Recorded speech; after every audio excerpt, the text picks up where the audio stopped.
तो एक बार फिर आप सभी लोगों का स्वागत है अब आपकी बारी में, जहां आप सुनते हैं डर से भरी सच्ची डरावनी कहानियां। तो मेरा नाम है शुभम और आप सुन रहे हैं अब आपकी बारी। पिज्जा खाना हम सभी को अच्छा लगता है, लेकिन क्या आपने कभी सोचा है कि पिज्जा डिलीवरी का काम इतना खतरनाक भी हो सकता है? तो आज मैं आप लोगों के लिए लेकर आया हूं पिज्जा डिलीवरी की डरावनी कहानियां। तो चलिए बढ़ते हैं आज की कहानी की ओर।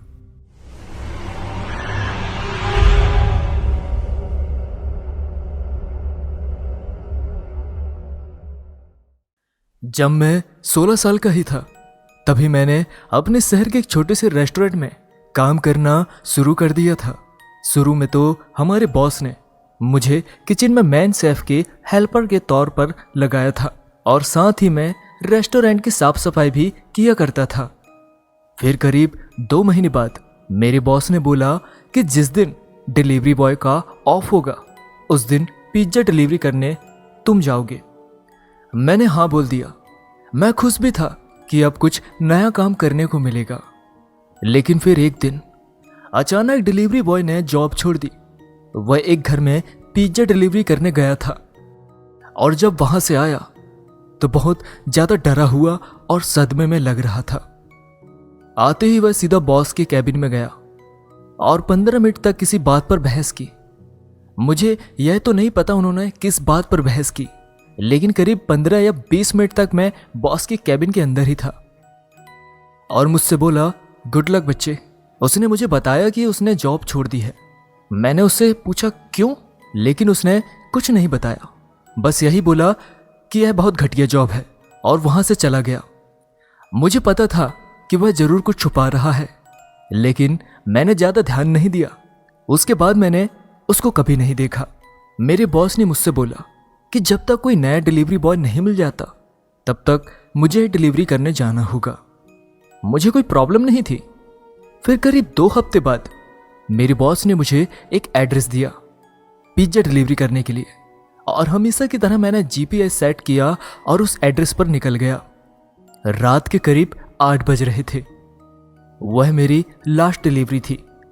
मैं उम्मीद कर रहा था कि वह एड्रेस पास ही होगा और मैं जल्दी से डिलीवरी करके घर के लिए निकल जाऊंगा। लेकिन वह एड्रेस शहर के बाहर की तरफ था, करीब 7 किलोमीटर दूर। वो एक सुनसान इलाका था जहां घर भी बहुत दूर दूर बने हुए थे। फिर मैं 2 मंजिला मकान के सामने आकर मैं रुक गया। मुझे पिज्जा वहीं डिलीवर करना था। उस घर को देखने से ही डर लग रहा था।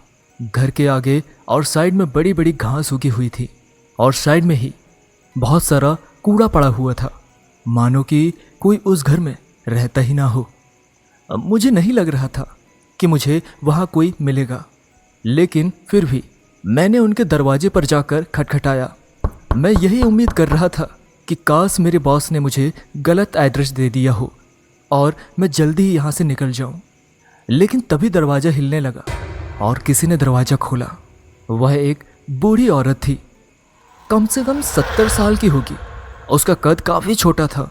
सर पर थोड़े से बाल बचे हुए थे जो कि बिल्कुल सफ़ेद, और ना ही उसके मुंह में दांत थे, लेकिन उसकी आंखें बड़ी बड़ी थी और वह मुझे एकटक देख रही थी।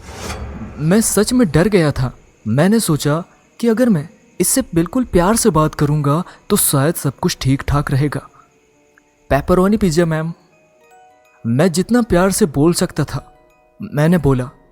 फिर उसने अपनी भारी सी आवाज में जवाब दिया, मानो कि उसका गला खराब हो, ले आए।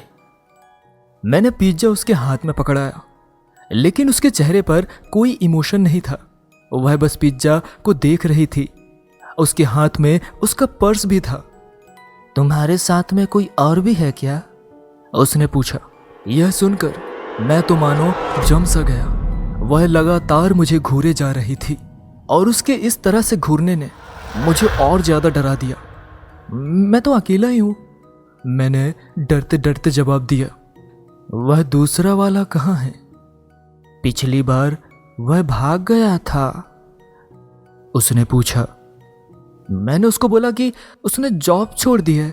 फिर उसने पर्स हाथ में लिया और उसमें अपना हाथ डाला। मुझे लगा वह पर्स में से पैसे ढूंढ रही होगी, वह 1 मिनट तक पर्स में हाथ डाले कुछ ढूंढ रही थी। वह 1 मिनट मेरी जिंदगी की सबसे लंबे 1 मिनट थे। फिर पर्स में हाथ डाले डाले वो रुक गई और मेरी तरफ देखा। वह लगातार मेरी तरफ देख रही थी, मानो कि वह कुछ ध्यान से सोच रही है। मुझे नहीं पता क्या सोच रही है वो, लेकिन पर्स में उसने अपने हाथ में कुछ पकड़ा हुआ था। क्या वह कोई चाकू है या कोई गन है? मेरे दिमाग में हजारों बातें एक साथ आने लगी। आखिर पैसे निकालने में इतनी देर थोड़ी ना लगती है पर्स से। तभी मैंने उसके पीछे से एक आदमी की परछाई को बाहर आते हुए देखा। वह ठीक उसी वक्त मेरे लेफ्ट साइड से तेजी से घास पर चलने की आवाज सुनाई दी। मैंने उस तरफ देखा तो देखा कि करीब 40 साल का एक आदमी तेजी से मेरी तरफ आ रहा है और वह बहुत गुस्से में लग रहा था। बस तभी मैंने सोचा कि अब बस बहुत हो गया और मैं तेजी से अपनी कार की तरफ भागा। पिज्जा को कार के अंदर फेंका और जल्दी से कार स्टार्ट करके वहां से निकल गया। अंधेरे में कार चलाते हुए मैंने एक बार भी पीछे मुड़कर नहीं देखा। मैंने अपने बॉस को झूठ बोल दिया कि मैंने पिज्जा डिलीवर कर दिया है और उसके पैसे मैंने अपने जेब से ही दे दिए, लेकिन मुझे उसका कोई गम नहीं था। करीब 2 महीने बाद मुझे एक दूसरी अच्छी जॉब मिल गई और मैंने वहां जॉब छोड़ दी। अपनी जॉब के आखिरी दिन मैंने अपने बॉस को उस रात के बारे में बताया। सारी बात सुनने पर उसने मुझ पर बहुत गुस्सा किया कि मैंने उसको यह बात पहले क्यों नहीं बताया। उसने बताया कि पुराने डिलीवरी बॉय ने भी उसको ऐसा ही कुछ बताया था, लेकिन तब उसने उसकी बातों पर ज्यादा ध्यान नहीं दिया था। फिर मेरे बॉस ने तुरंत पुलिस को फोन किया और सारी बात बताई। फिर मैं वहां से चला गया। फिर 2 दिन बाद मेरे बॉस ने मुझे फोन करके बताया कि पुलिस वाले जब वहां पहुंचे तो पता चला कि वह घर तो पिछले 1 साल से बंद था और जब वह चेक करने के लिए घर के अंदर पहुंचे तो उनको एक बूढ़ी औरत, 2 आदमी घर के अंदर मिले। पुलिस ने उनको अरेस्ट कर लिया। उसके अलावा मेरे बॉस ने मुझे कुछ नहीं बताया। मैं आज उस रात के बारे में सोचकर डर जाता हूँ। पता नहीं अगर मैं उस दिन वहां से नहीं भागता तो मेरे साथ क्या हो जाता। शुक्र है मैं आज जिंदा हूं। तो दोस्तों, आपको ये कहानी कैसी लगी हमें कमेंट बॉक्स में जरूर बताएं और ऐसी कहानी आप और भी सुनना चाहते हैं तो ये भी हमें कमेंट में जरूर बताएं। तो मैं ऐसी कहानी और भी आप लोगों के लिए लाता रहूँगा। तो मैं फिर मिलता हूँ किसी और कहानी के साथ। तब तक के लिए पीस।